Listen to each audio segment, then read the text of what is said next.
하나님 말씀은 열왕기상 9장 1절에서 9절까지입니다. 우리 목요일부터 연휴가 시작되는데 목요일부터 다음 주 화요일 연휴가 끝난 날까지 새벽 예배는 쉬게 됩니다. 열왕기상 9장 1절에서 9절까지 말씀입니다.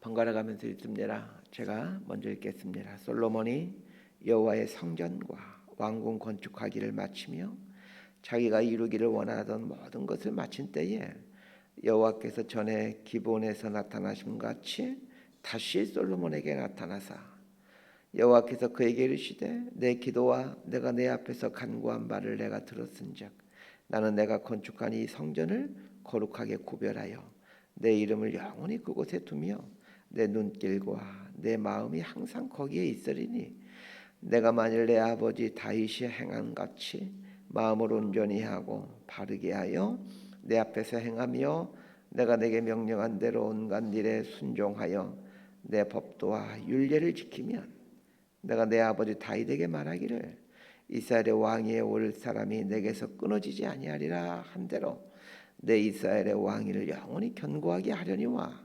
만일 너희나 너희의 자손이 아주 돌아서서 나를 따르지 아니하며 내가 너희 앞에 둔 나의 계명과 법도를 지키지 아니하고 가서 다른 신을 섬겨 그것을 경배하면 내가 이스라엘을 내가 그들에게 준 땅에서 끊어버릴 것이요 내 이름을 위하여 내가 거룩하게 구별한 이 성전이라도 내 앞에서 던져버리리니 이스라엘은 모든 민족 가운데에서 속담거리와 이야기거리가 될 것이며 이 성전이 높을지라도 지나가는 자마다 놀라며 비웃어 이르되 여호와께서 무슨 까닭으로 이 땅과 이 성전에 이같이 행하셨는고 하면 9절 함께 읽습니다. 대답하기를 그들이 그들의 조상들을 애굽 땅에서 인도하여 내신 그들의 하나님 여호와를 버리고 다른 신을 따라가서 그를 경배하여 섬김으로 여호와께서 이 모든 재앙을 그들에게 내리심이라 하리라 하셨더라. 아멘. 열왕기상 8장과 9장 사이에는 상당한 시간의 차이가 있습니다. 열왕기상 5장부터 8장까지는 성전 건축에 대한 이야기로서 솔로몬 집권 초기에 성전을 건축하였다라는 것을 생각한다면 오늘 본문인 9장은 성전 건축 후 그리고 13년간의 왕궁 건축까지 마친 이후에 있게 되는 일입니다. 성전은 7년에 걸쳐서 완공되었고 왕궁은 성전 건축 후 13년에 걸쳐서 완공이 됩니다. 그러니까 오늘 본문인 열왕기상 9장은 8장으로부터 최소 13년이 지난 이후에 있었던 일이다라는 것을 알게 됩니다. 어제 아침에 솔로몬이 성전 건축 후 봉헌식을 하면서 축사를 하는 내용을 살펴보았습니다. 솔로몬의 축사를 보면 솔로몬이 얼마나 건강한 신앙관을 갖고 있는지를 알게 됩니다. 성전 봉헌식에서 솔로몬이 축사를 하면서 눈에 보이는 성전이 중요한 것이 아니라 지금 우리가 완공한 이 웅장한 성전이 중요한 것이 아니라 눈에 보이지 않는 본질로서의 성전을 강조하고 있는 것을 어제 아침에 살펴보았었죠. 하나님이 함께 하실 만한 삶을 사는 것, 그리고 하나님의 말씀에 온전히 순종해가는 삶이 진짜 성전을 세워가는 것이다 라고 솔로몬은 피력하고 있습니다. 솔로몬은 왕위에 오른 지 얼마 지나지 않아 성전 건축을 단행하였고 성전을 건축한 후에 왕궁을 건축합니다. 솔로몬의 집권 기간이 40년이라는 것을 감안한다면 솔로몬이 성전 건축을 할 때는 집권 초기였고 왕궁을 건축할 때는 이제 집권 중반기로 접어드는 때로서 솔로몬 통치의 절정에 달해 있을 때입니다. 오늘 본문을 이해하실 때 이 솔로몬의 통치가 절정에 달해 있었고 이스라엘도 이스라엘 역사 중에서 그 부강함과 국력이 최고의 절정에 달해 있을 때였겠구나라는 것을 염두에 두면서 이제 오늘 본문을 보셔야 오늘 본문에 담긴 깊은 의미들을 찾아낼 수 있게 됩니다. 자, 1절과 2절 말씀 함께 읽습니다. 시작. 솔로몬이 여호와의 성전과 왕궁 건축하기를 마치며 자기가 이루기를 원하던 모든 것을 마친 때에 여호와께서 전에 기브온에서 나타나신 같이 다시 솔로몬에게 나타나사 솔로몬이 성전 건축과 왕궁 건축을 다 마쳤습니다. 그것뿐만 아니라 1절 하반절을 보면 자기가 이루기를 원하는 모든 것들을 다 마쳤다. 이렇게 말하고 있습니다. 뭔가 좀 뉘앙스가 있는 그런 표현들이죠. 왕궁 건축까지 마친 때는 솔로몬이 집권한 지 24년이 되던 때로 보고 있습니다. 솔로몬에게 있어서 성전 건축과 왕궁 건축은 그의 생애 중에 가장 큰 수건 사업이었습니다. 솔로몬이 지은 성전과 왕궁은 이스라엘 역사에 길이 남는 아주 기념비적인 대단한 업적입니다. 역사에 길이 남을 만한 큰 업적을 남긴다는 것이 얼마나 힘든 일입니까? 그럼에도 불구하고 솔로몬은 이스라엘 역사의 기념비적인 업적인 성전을 짓는 일과 왕궁 건축한 일을 다 이루어냈습니다. 대단한 사람입니다. 더군다나 성전은 그 규모와 위험이 상상을 초월할 정도였습니다. 규모뿐만 아니라 아름답기까지 하였고 성전의 내부는 모두 금으로 이루어져 있습니다. 인류 역사를 보면 대부분의 나라들은 자신들을 섬기는 신을 위해 신전을 지어왔지만 그 어떤 나라도 내부를 전부 금으로 만들 만큼 부강한 나라는 없었습니다. 인류 역사가 진행될수록 인류는 더 많은 부를 축적했으나 아직까지 솔로몬 성전처럼 내부 전체를 금으로 치장했던 곳은 없었습니다. 그만큼 솔로몬이 건축한 성전은 화려하고 웅장했습니다. 성전만 화려하고 웅장한 것이 아닙니다. 솔로몬이 지은 왕궁의 규모와 화려함은 그 많은 이웃 나라들의 통치자들이 구경을 올 만큼 그렇게 대단했습니다. 저 남방에 있는 그 아프리카 남방에 있는 그 이디오피아로부터도 사람들이 와서 이 솔로몬의 지혜도 보고 또 솔로몬이 지은 왕궁도 보게 됩니다. 하나님께서 솔로몬에게 이제 꿈으로 나타나십니다. 이 모든 것을 다 지은 후에 성전도 짓고 왕궁을 다 지은 후에 또 솔로몬이 원하는 모든 것을 다 이룬 후에 하나님께서 솔로몬에게 꿈으로 나타나십니다. 솔로몬이 처음 왕이 되어 기브온에서 1000번제를 드릴 때 꿈으로 나타나셨었는데 20여 년이 지난 후에 다시 한번 꿈으로 나타나십니다. 솔로몬의 일생 중에 하나님께서 꿈으로 나타나신 적이 2번 있는데 한 번은 왕위에 오르자마자였고 또 한 번은 왕권의 절정기에 이르렀을 때였습니다. 그런데 첫 번째로 나타나신 때에는 하나님께서 솔로몬에게 복을 주신다는 내용이었습니다. 1000번제를 드린 중에 잠이 든 솔로몬에게 나타나신 하나님은 무엇을 원하느냐 질문을 하였고 이에 솔로몬은 듣는 마음을 주셔서 백성들을 재판하는 지혜를 달라고 합니다. 이에 대해서 하나님은 솔로몬에게 지혜를 주셨을 뿐만 아니라 솔로몬이 구하지 않는 부귀와 장수까지 주시겠다라고 하셨습니다. 그리고 정말로 하나님은 솔로몬에게 약속했던 것처럼 부귀와 장수까지 주셨습니다. 그런데 오늘 본문을 보십시다. 하나님이 해주신 약속처럼 솔로몬이 부귀와 지혜를 받아 왕권의 절정기에 달했을 때 2번째로 나타나서 말씀을 주시는데 2가지의 말씀을 해주십니다. 첫 번째는 네가 다윗처럼 행한다라면 이스라엘의 왕위를 견고하게 해주겠다는 것이고 2번째는 만약 다윗의 길로 가지 않는다라면 이스라엘을 패망케 하며 재앙을 내리겠다라고 말씀하십니다. 2번째로 나타나서 주신 말씀은 좀 무언가 꺼림직합니다. 그렇다면 첫 번째로 나타나서 말씀을 주실 때와 2번째로 나타나서 말씀을 주실 때는 약 20여 년간, 정확히 말하면 한 24년간 정도가 되는데 20여 년간의 시간의 차이가 있는데 이 사이에 도대체 무슨 일이 있었던 것일까요? 하나님께서 첫 번째로 나타나신 때로부터 2번째로 나타나 주신 때까지인 20여 년 동안에 솔로몬이 특별히 잘못한 것이 없습니다. 성전을 건축하고 왕궁을 건축하는 위대한 업적들을 이루었습니다. 그런데도 불구하고 하나님은 2번째로 나타나서는 왠지 불길한 말씀을 해주십니다. 솔로몬이 특별히 잘못한 것은 없지만 불길한 말씀을 해주시는 이유가 있습니다. 우리는 보지 못하지만 하나님이 보고 계시는 것이 있습니다. 솔로몬의 마음입니다. 솔로몬의 마음이 높아지고 있다는 것을 하나님은 보고 계신 것입니다. 사람들은 솔로몬이 이룬 그 대단한 업적을 보고 있습니다. 성전을 보고 있고 그 웅장한 왕궁을 보고 있습니다. 그건 하나님은 높아지고 있는 솔로몬의 마음을 보고 계십니다. 높아지고 있는 솔로몬의 마음을 보신 하나님은 처음 마음을 회복하도록 하기 위해 첫 번째로 나타났던 방식대로 꿈을 통해서 나타나신 겁니다. 그리고는 경고의 말씀을 해주시는 거죠. 이 말씀을 보면서 중요한 건 한 가지를 봐야 됩니다.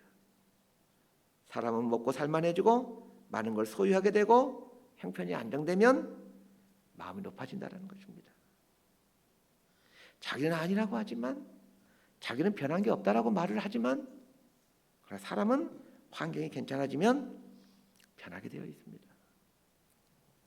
인류 역사상 가장 지혜로운 사람이라고 평가받는 솔로몬, 그리고 탁월한 지혜에서 그 수천 개의 잠언을 지어낼 만큼 깊은 신앙과 지혜를 가졌던 솔로몬조차도 업적이 많아지고 소유가 많아지게 되면서 변해가게 됩니다. 그래서 여러분들에게 부탁드립니다. 너무 많이 가지려고 하지 마시고 너무 많은 일을 하지 않게 되길 바랍니다. 소유가 많아지고 하는 일이 많아지고 업적이 많아지게 되면 소유의 마음이 가 있게 되고 업적의 마음이 가 있게 됩니다. 마음이 높아지고 있는 것을 살펴야 되는데 정작 가장 중요한 것인 이 마음을 살피는 일에 가 있지 못하게 됩니다. 사람은 이런 과정을 통해서 점점 몰락해 갑니다. 솔로몬이 왕위에 오를 때는 모든 것이 불안정한 상황이었습니다. 잘 알다시피 솔로몬의 어머니는 밧세바입니다. 다윗에게는 적지 않은 아내가 있었는데 모두가 다 합법적인 아내들이죠. 반면에 밧세바는 다윗과의 불륜을 통해, 더 나아가 밧세바의 남편인 우리아를 죽여가면서 아내가 된 사람입니다. 그러니 밧세바의 사이에서 태어난 솔로몬은 자신의 출생에 대해서 늘 불안함을 가질 수밖에 없었습니다. 그 위대한 다윗이 불륜을 통해서, 그리고 그 불륜녀의 남편을 죽여버리고 태어난 아이가 솔로몬입니다. 그런데 솔로몬 입장에서는 얼마나 자신의 출생에 대해서 큰 그 불안감이 있었겠습니까? 솔로몬의 이름이 왜 솔로몬인지 이해가 됩니다. 원래 솔로몬의 아이일 때 이름은 솔로몬이 아니었습니다. 여디디아였습니다. 성장해 가면서 솔로몬의 이름을 바꾸게 됩니다. 솔로몬이라는 말은 샬롬이라는 말인데 평화, 평강이라는 뜻입니다. 솔로몬에게는 수많은 이복 형들이 있었고 자신의 태생과 관련된 핸디캡 때문에 그는 도저히 왕위에 오를 수가 없는 사람이었죠. 만약 다른 형들이 왕위에 올랐다면 자기 아버지 다윗의 이름에 먹지를 않은 저 솔로몬을 아마 제거하고자 했을 것입니다. 솔로몬에게 있어서 가장 필요한 것은 형제들과의 평화입니다. 다윗의 아들들이 왕권을 차지하기 위해 얼마나 비열한 행동을 했는지는 사실 성경에 잘 나타나 있죠. 압살롬, 또 아도니아 계속 왕권을 호시탐탐 노리지 않았습니까? 이런 상황에서 태생과 관련하여서 결정적인 핸디캡을 갖고 있는 솔로몬이 왕의 자리에 올랐기에 그 수많은 이복 형제들과의 화평, 그리고 신하들과의 화평은 절대적으로 필요했던 것입니다. 모든 상황이 이렇게 불안정하게 될 때 솔로몬은 겸손히 하나님께 지혜를 구했습니다. 그러나 왕권이 안정되고 많은 업적들을 이루게 되면서 솔로몬의 마음은 높아졌습니다. 그래서 하나님께서 두 번째로 나타나신 것입니다.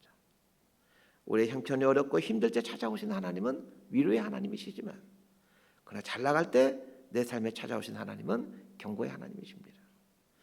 자, 3절에서 5절까지 말씀 함께 읽습니다. 시작. 여호와께서 그에게 이르시되 내 기도와 내가 내 앞에서 간구한 바를 내가 들었은즉 나는 내가 건축한 이 성전을 거룩하게 구별하여 내 이름을 영원히 그곳에 두며 내 눈길과 내 마음이 항상 거기에 있으리니 내가 만일 내 아버지 다윗이 행한 같이 마음을 온전히 하고 바르게 하여 내 앞에서 행하며 내가 내게 명령한 대로 온갖 일에 순종하여 내 법도와 율례를 지키면 내가 내 아버지 다윗에게 말하기를 이스라엘의 왕위에 올 사람이 내게서 끊어지지 아니하리라 한대로 내 이스라엘의 왕위를 영원히 견고하게 하려니와. 경고의 말씀이지만 그러나 솔로몬에게 하나님께서 찾아와 주셨다는 것이 얼마나 큰 은혜인지 모릅니다. 하나님께서 솔로몬을 참으로 사랑하셨기에 비록 경고의 말씀을 갖고 오시긴 했지만 솔로몬에게 찾아오셨다는 것이 중요합니다. 솔로몬에게 찾아오신 하나님께서 가장 먼저 하신 말씀은 솔로몬이 건축한 성전에 영원히 있겠다라는 말씀이셨습니다. 하나님께서 성전에 영원히 있겠다라는 말씀은 분명 솔로몬에게 좋은 말씀이고 복된 말씀입니다. 하나님으로부터 이 말씀을 들었을 때 솔로몬은 기분이 아주 좋았을 겁니다. 내가 건축한 성전에 하나님이 영원히 함께 계시겠다고 하시니 이 얼마나 기분 좋은 일입니까? 그러나 이어서 해주시는 말씀이 하나님이 진짜로 하시고 싶어 하셨던 말씀인 것 같습니다. 4절에 보면 네가 만일 네 아버지 다윗의 행한 같이 마음을 온전히 하고 바르게 하여 내 앞에서 행하며 내가 너에게 명령한 대로 온갖 일에 순종하여 내 법도와 율례를 지키면 이라고 말씀하십니다. 하나님께서 솔로몬에게 원하시는 것은 다윗처럼 마음으로 온전히 하는 것이었습니다. 마음으로 온전히 한다라는 말은 마음을 낮추라는 뜻입니다. 마음이 높아지게 되면 말씀에 들려지지 않고 말씀에 순종해 갈 수도 없습니다. 말씀이 높은 곳에 있고 마음이 낮은 곳 아래에 있어야 말씀이 들려지게 되는데 말씀보다 내 마음이 위에 있게 되면 말씀이 들려오질 않습니다. 마음이 말씀보다 아래에 있어야 말씀이 내 마음으로 흘러내려오게 되고 내 마음이 그 말씀에 순종할 수 있게 됩니다. 높은 곳에서 낮은 곳으로 흐르는 것은 하나님이 정하신 법칙입니다. 왜 우리가 말씀에 불순종하는지 아십니까? 마음이 높은 곳에 있기 때문입니다. 마음을 낮춰 보십시오. 말씀에 들려오기 시작하고 말씀에 순종하기 시작합니다. 이 원리를 솔로몬은 잘 알고 있습니다.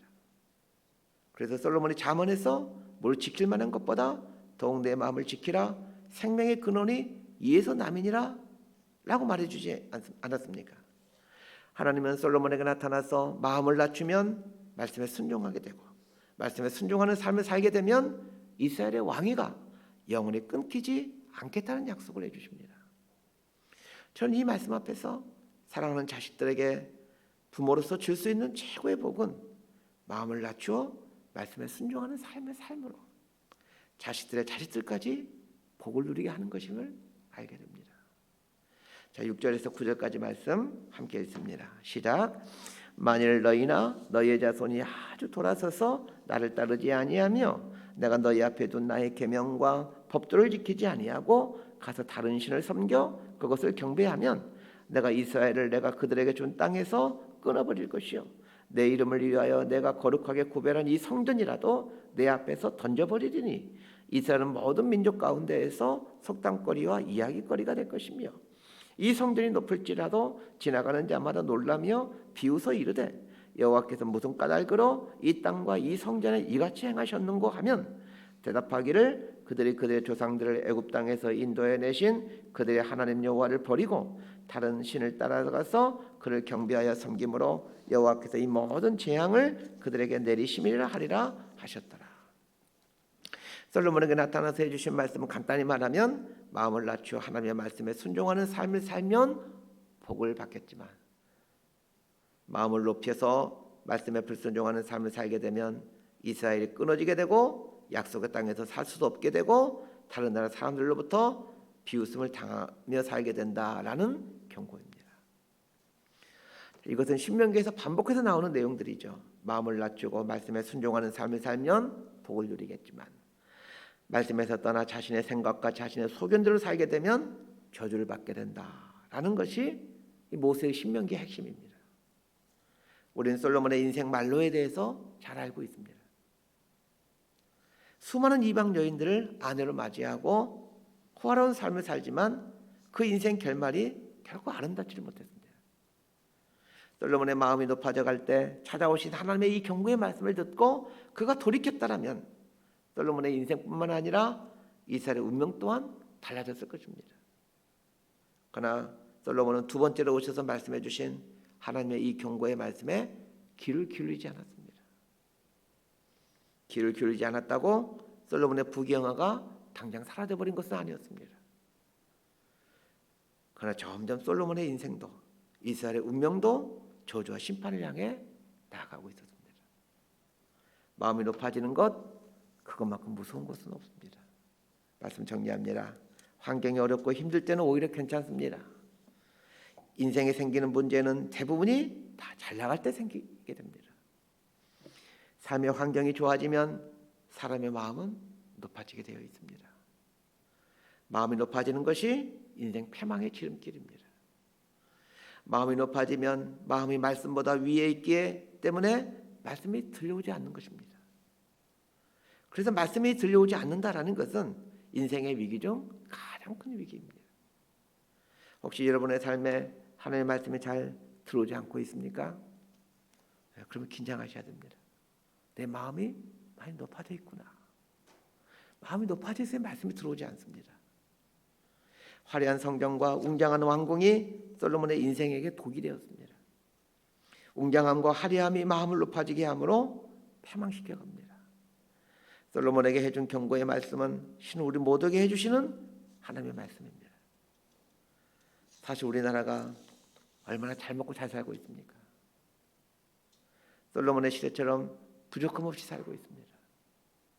부족함 없이 살고 있지만 그건 하나님의 말씀은 듣지 못하는 영혼의 허기짐은 점점 더해져 가고 있습니다.